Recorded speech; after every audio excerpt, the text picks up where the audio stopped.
Here it is, the Pixel 7 in all of its glory. Yes, I finally got my hands on it. I bought this one. This one was not sent to me, so I don't have to put all the Team Pixel stuff in there. But yeah, I think that this is probably going to be the best option for most people. And how can I say that? Well, I've been using the Pixel 7 Pro the last couple of days. Got this one, fired it up, set it up yesterday, and it's basically the same phone when you get down to the brass tacks. I mean, there's not a whole lot of difference for the normal consumer looking to get the Pixel experience, top of the line, all that great stuff. It feels like a really nice, tight, complete package. It feels like a really nice, polished, and refined version of last year's Pixel 6. It feels a little thinner to me, like just holding on to the phone. I haven't put them side by side to see what the dimensions are. I think maybe it's a little bit narrower, but it feels compact. Like, it reminds me more almost of picking up the 6A, but I mean, maybe it's just me. Maybe it's just all in my mind. I don't know. But when I grab this phone, it feels like more compact. And it's got a 6.3-inch screen, 1080p, full HD plus display. They increased the brightness, which is very much appreciated. The screen looks very good. I really like the way the screen looks. You got the flat screen. It doesn't have the curved edges for people upset about that. No worries here. No compromises, no sacrifice. Flat screen. 90 hertz refresh rate. I know some people like to get, I don't know, up in their feelings about that. I'm not too really worried about it. We're talking about a $599 phone.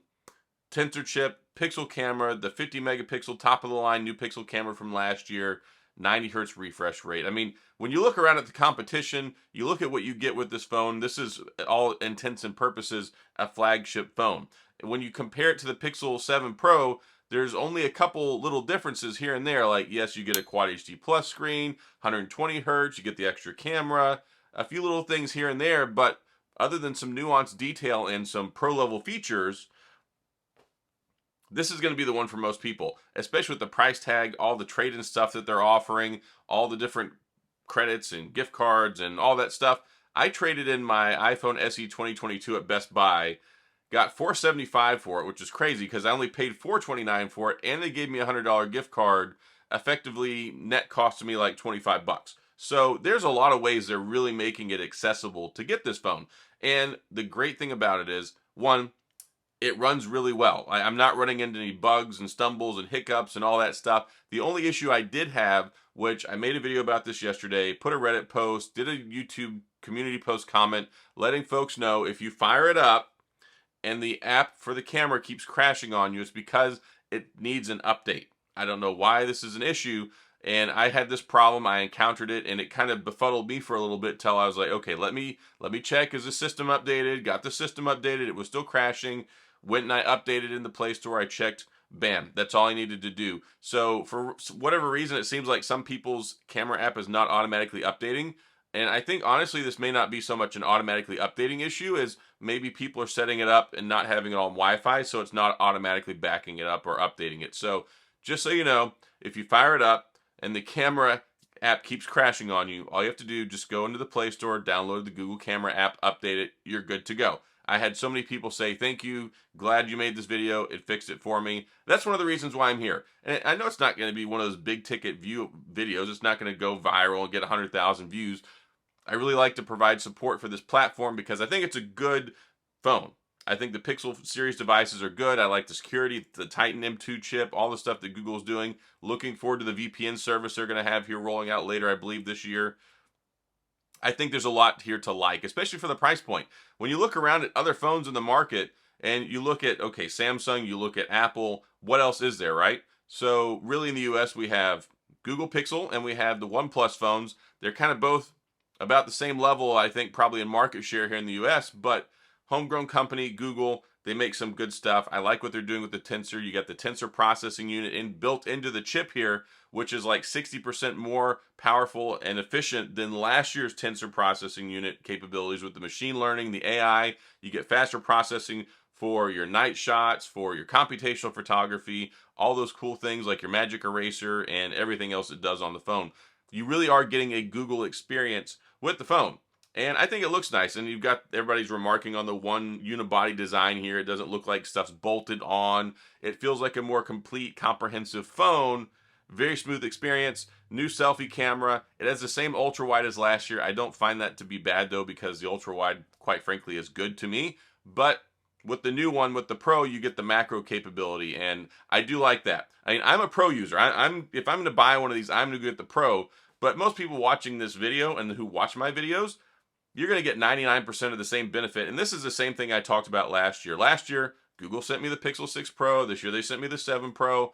I went out and I bought the 6. I bought the 7 for myself again this year because I want to cover it. I think it provides the most value. And as long as everything stays nice and tightly packaged and they do a good job with the software and maintaining it, yeah, I think people are going to have a really good experience this year. I think this year should be the Renaissance year for the phone that we should have had last year. And last year, there was so much goodwill and so many great things going on for the Pixel 6 when it first came out, so much fanfare. Some of that's a little bit more muted this year, which is fine. I mean, it's what happens. Yesterday, it was a shiny new toy. This year, it's just the new toy. So there's a lot of nice stuff to like here. Android 13, it feels much more complete. It's a much smoother experience. It feels so good. One thing I do want to talk about here that makes me ecstatic, and if you've watched my videos before, you know haptic feedback is super important for me. So it has to be good. It has to be a good typing experience, nice vibration motor, nice haptics, succinct feedback, all that good stuff. Best haptics, I think, this year, probably period. This is just about the best haptics you can get on any phone.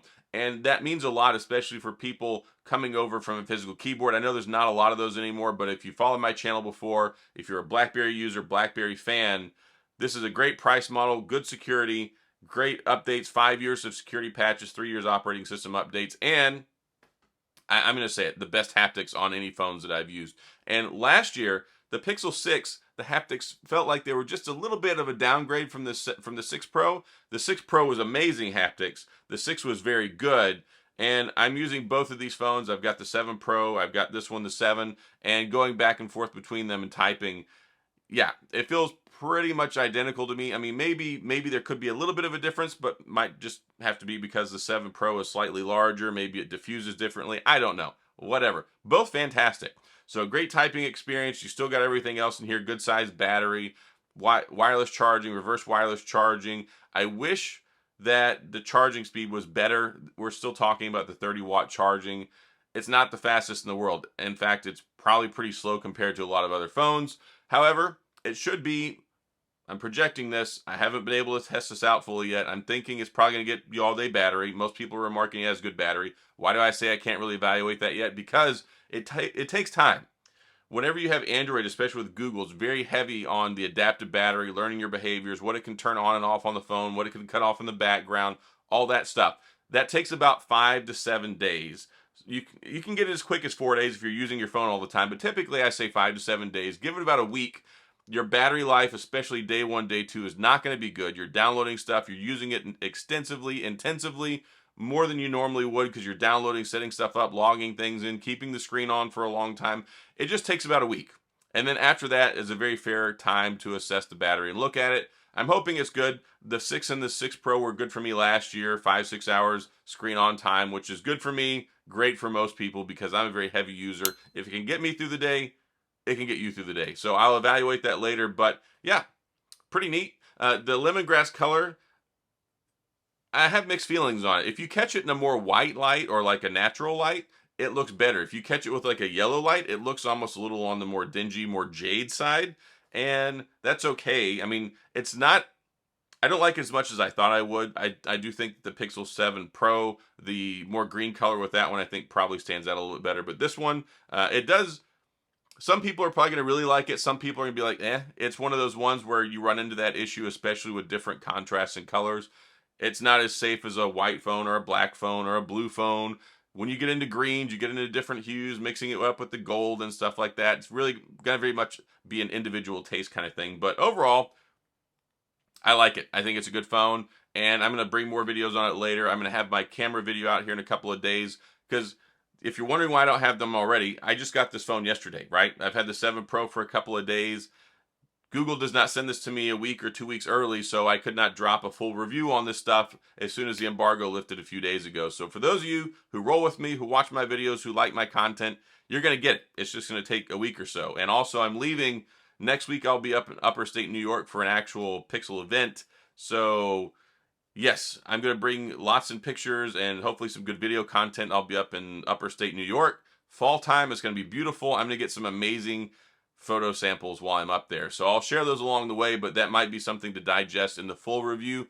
I am going to do a preliminary camera review before then though, just because I want you to be able to get a good feel for what these cameras bring to the table, because that's number one thing. But I was reading an article saying that it takes top marks, at least the Pro, for DxO mark, which, hey, Google's at it again. They do make great cameras. I mean, that's really what they're known for, right? Before it used to be camera for the phone, and now like everybody just really wanted the camera, and now the phone is bringing a lot more stuff than just a camera the last couple of years. So that's all I got. Like I said, probably the best model for most people to get. $599 is just such an attractive price for what you get. And I'm going to go ahead and sign off and quit talking. So that's all I got. If you have any questions or comments, please go down in the comment section. I'll get back with you. If you enjoyed the video, please hit the like and the subscribe button and the little notification bell if you want updates when new videos come out. And as always, thanks for being here. I appreciate you watching, and I'll see you guys next time.